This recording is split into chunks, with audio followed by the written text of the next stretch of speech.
Lakini pia kama unataka kuongeza mke wa tatu, usichukue ushauri kwa mtu mwenye wake wawili kama Sheikh Saimu, hizo bahari za watatu bado. Lakini pia ukitaka mke wa nne, usichukue kwa mtu mwenye wake watatu. Mke wa kwanza niko naye miaka 16, sallu ala nabii. Mke wa pili na miaka naye 10, sallu ala nabii. Mke wa tatu na miaka naye 8, sallu ala nabii. Mke wa nne nyukamu, mke wa nne mpya, sallu ala alhabibi.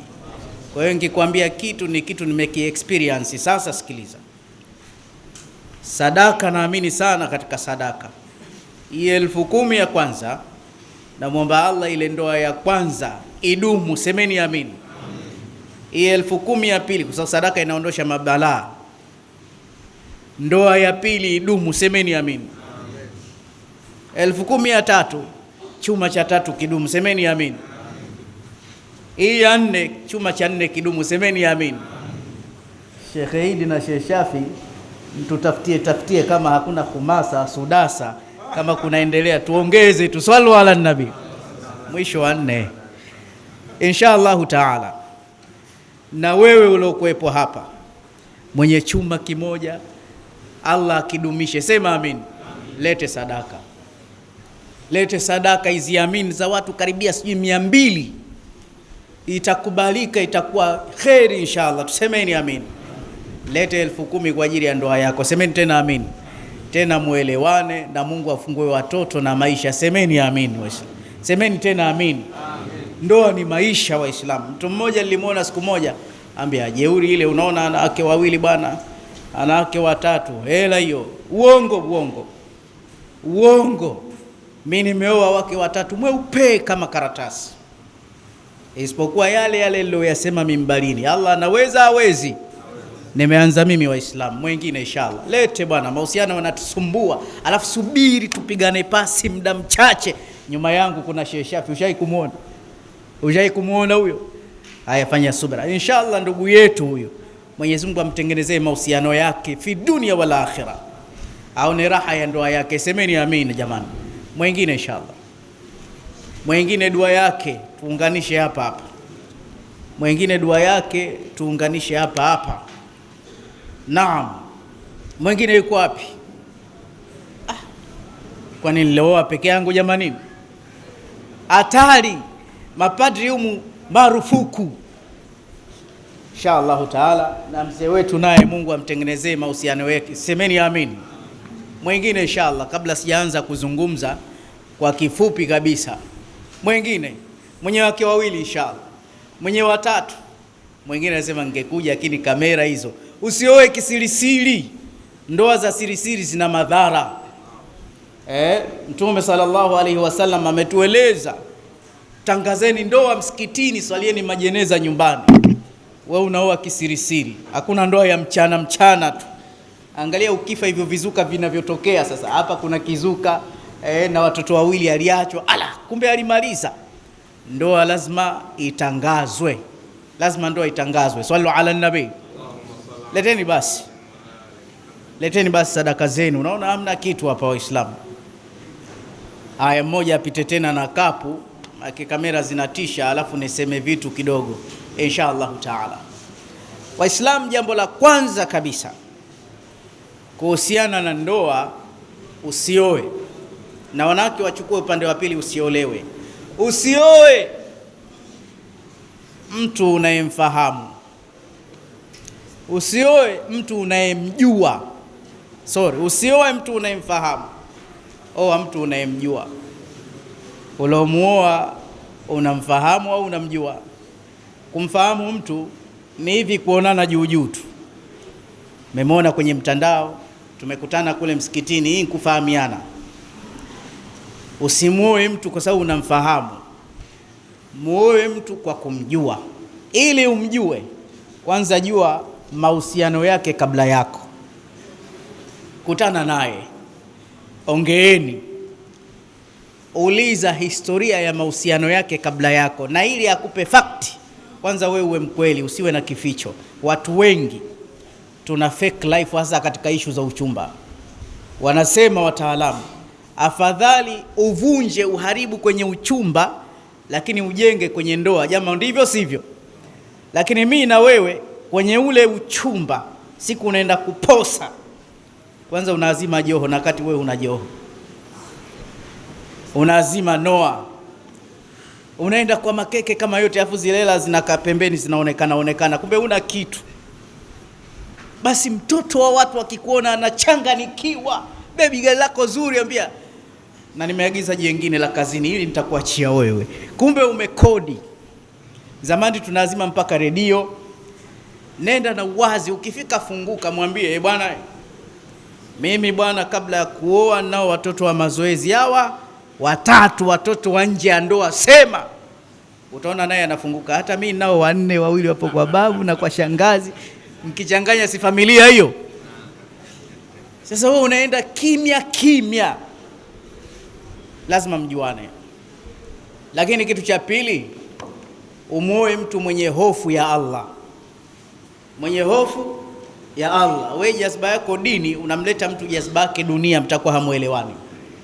Kimwambia raka 2 zinatosha, mtakuwa hamuelewani kabisa. Lakini pia usioe mtu wa kuunganishiwa. La mwisho, leo naongea kifupi sana, la mwisho, mnamjua mwanamke, na wewe mwanaume ujijue, tujijue. Mwanamke alivyo ni mwepesi sana kusamehe, lakini mgumu kusahau. Ila mwanaume mgumu. Haya, mwanaume ni mgumu sana kusamehe, lakini mwepesi kusahau. Sasa mke wako unaweza ukafanya kitu akakusamehe, lakini hasahau. Usimwekee vitu rohoni, usimwekee vitu kabisa. Ishi naye katika sura hiyo. Sasa unavyoishi naye katika sura hiyo, jitahidi wewe uwe mume rafiki, naye awe mke rafiki. Usiwe mume tu, uwe mume rafiki, naye awe mke rafiki. Ili nini maana ya kuwa mume rafiki? Unajua, mtu akiwa na rafiki yake hawafichani kitu. Binti anaweza akapata mimba shuleni, ujauzito wa bahati mbaya, amwambii mama yake, kwa sababu yule mama tu si rafiki. Amwambii dada yake, lakini ana shoga yake anakwenda kumwambia. Na wewe nawe sasa unaishi na mkeo, anaweza kuona alama katika mwili wako, wengine wote hatuwezi kuiona. Lakini ya lalasafi, japokuwa zile tarakimu 4 za muamala wa Tigo Pesa au benki hajui, unanunua viwanja kimya, hajui. Mke wako ni mrithi wako. Kuna hatari, unamkuta mtu anaishi na mkewe kiuadui, hajui chochote kuhusu maisha yake. Kuna hatari wallahi, siku ukifa, viwanja vyako wakachukua madalali, kwa sababu ndo wanajua. Nyumba zako wakachukua madalali. Angalia, kuna bwana mmoja alipata ajali, akawa anakufa mbele ya mkewe. Mke wangu nakufa. Lakini benki pale nimeacha milioni 100. Huyo kaondoka. Wakalia, wakazika. Mwanamke akasema, lakini nashukuru baba hajatuacha vibaya, katuachia milioni 100, nitasomesha watoto na mimi nitamalizia eda yangu. Watu alhamdulillah. Sasa ziko wapi milioni 100? Ziko pale. Wapi? Pale. Marehemu alifikia pale. Dunia ya leo, dada yako mzazi anajua zilipo, hakuambii, na wanaenda kuzichukua. Watoto wako wanakufa maskini. Kwa nini unaishi maisha hayo? Maana ya zawaji ni mwili mmoja. Mke wako, kuna baadhi ya mambo lazima umwambie. Hapo Majohe tuna kiwanja, mke wangu, hapa nina duka, hata leo mkiondoka na watoto. Huyo ndo mume rafiki. Na ili apatikane kuwa mume rafiki, kuna mambo mawili tunakupa intro. Cha kwanza kabisa, wewe mume, jua madhaifu ya mkeo ili upate kumstiri, na yeye ajue madhaifu yako apate kukustiri. Yani mfano, mkeo hajui kusoma, basi ukimpeleka kwenu unamlemba kama amesoma, akijua atakupenda. Hilo ni rahisi, ila gumu zaidi ukishajua madhaifu yake. Wewe mwenyewe jua mapungufu yako, Wewe mwenyewe jua mapungufu. Hapa ndo kesi, ndo ndoa nyingi zinafeli, na hiki ndo kimekusababisha umemchukia mkeo. Mke hajui mapungufu yake na wewe hujui mapungufu yako. Sayyidina Ali radhiyallahu ta'ala anhu karrama Allahu wajha, alikuwa akizungumza, kana yukallibu kafahu wa yukhatibu nafsa, alikuwa anageuza viganja vyake na anaihutubia nafsi yake. Wewe unajua madhaifu yako. Mapungufu ni kitu kibaya zaidi kuliko madhaifu. Mfano, mwanamke madhaifu yake maeneo matatu. Jamani, hii ni ndoa Maeneo matatu mwanaume hapendi mwanamke atoe harufu. Maeneo matatu: mdomoni, kwa pani na kwenye nafsi yake. Hata unampenda vipi, unakutana na ile kitu. Kuna kitu hapa kinaitwa subconscious mind. Subconscious mind ni zaidi ya memory card. Ni kifaa kinahifadhi kumbukumbu hapa kichwani, kikishika akitoki. Alinuka siku moja tu, lakini kila siku unakumbuka huyu ananuka, huyu alinuka siku moja tu. Ndio maana yule tabiiyati mmoja asema, wasiyatil mar'ati libnatiha, alimuhusia binti yake siku anaolewa, akaambia, anna atyaba tib ma, mwanangu, manukato mazuri maji. Jitahidi kachunge pua ya mumeo, wala yashumanna minki illa atyaba rihiki, asinuse kwako isipokuwa pua mzuri. Watu kifupi walikuwa wanafundana zamani, walikuwa wanafundana na ndoa zikawa zina mistari iliyoeleweka. Na we mwanaume una mapungufu yako, mke wako anakuvumilia tu, lakini ashaanza kukuchoka. Mapungufu, kunuka pia kinywa kwa wanaume. Na mwanamke akikwambia, mume wangu unatoa harufu kwa sababu ya sigara, mshagombana, unataka talaka wewe. Saida Aisha anasema Mtume sallallahu alaihi wasallam alikuwa akiingia nyumbani kwangu, cha mwanzo ananikumbatia, kisha ananinyonya mdomo wangu, ananibusu, lakini cha kwanza alichokuwa akianza nacho mswaki. Hii ni sunna. Leo tukirudi Ijumaa tukaanze kuanyonya midomo inshallah. Tusemeni inshallah. Hiyo ni sunna.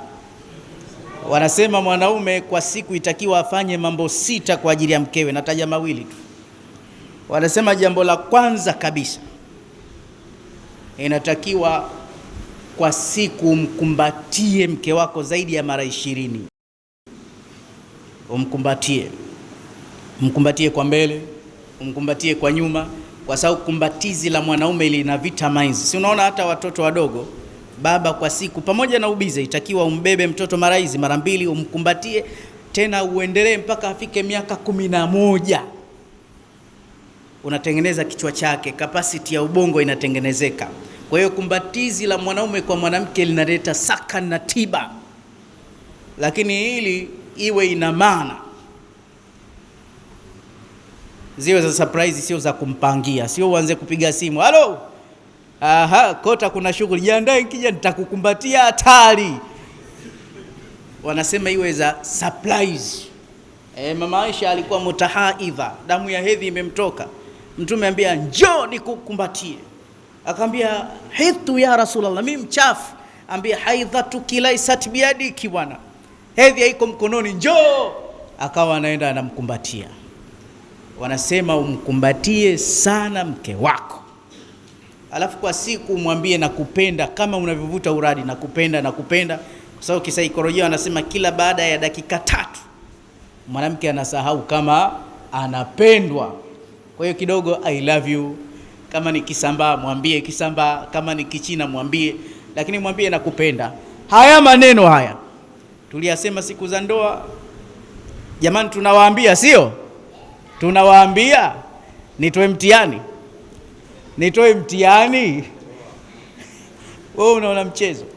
Mtu mmoja alikuja msikitini akasema, nani, manake wanasema hivi kitaalamu, kila siku mke wako umtumie jumbe tamtamu nyakati 2 muhimu.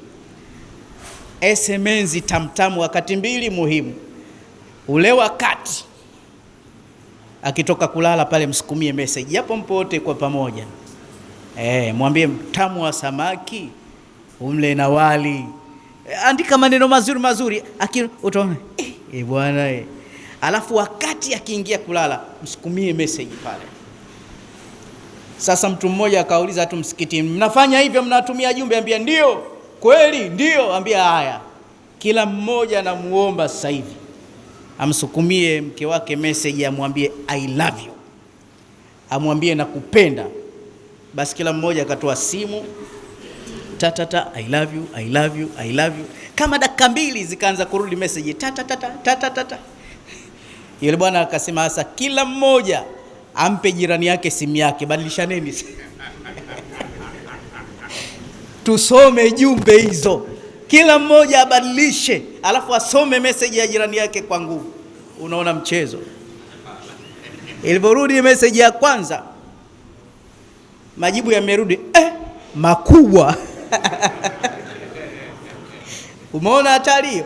Haujawahi kufanya vitu hivyo. Ya pili hivyo, samani wewe nani? Hajazoea. Na hapa tukifanya hivyo itakuwa haitokuwa tena. Hapa itazimu sasa, wewe umerogwa unajizima data Mapenzi hakuna, na mapenzi ni kila kitu, mkipendana mpaka mnafanana wallahi.